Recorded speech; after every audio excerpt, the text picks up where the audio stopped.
భక్తులు ఆమెను తమ ఇంటి కుమార్తెగా భావిస్తారు.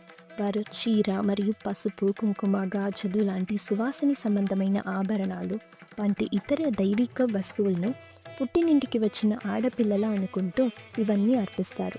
ఏడాదికి ఒక్కసారి బయటికి వచ్చే ఆమె రాకను అత్యంత వైభవంగా జరుపుకుంటారు. అలాగే వేపాకు మరియు పూలతో కుండలను అలంకరించి అమ్మవారి సన్నిధికి తీసుకువెళ్ళి అమ్మవారికి సమర్పిస్తారు. తరువాత ఆమెను మళ్ళీ ఆ రాజభవనంలోకి తీసుకువెళ్తారు. గంగమ్మ తల్లి జాతర వచ్చేస్తుంది. ఈ పుణ్యకరమైన క్షేత్రం పుంగనూరులో గంగమ్మ తల్లికి జరిగే మహా జాతర చూస్తే మనసుకు ఎంతో ఆనందం వేస్తుంది. ఒక్కసారి ఈ దివ్య అనుభవాన్ని అనుభవించాలి అనుకుంటే పుంగనూరుకి వచ్చేయండి. ఎందుకంటే ఇక్కడ వచ్చిన ప్రతి ఒక్కరికి తల్లి ఆశీర్వాదాలు లభిస్తాయి.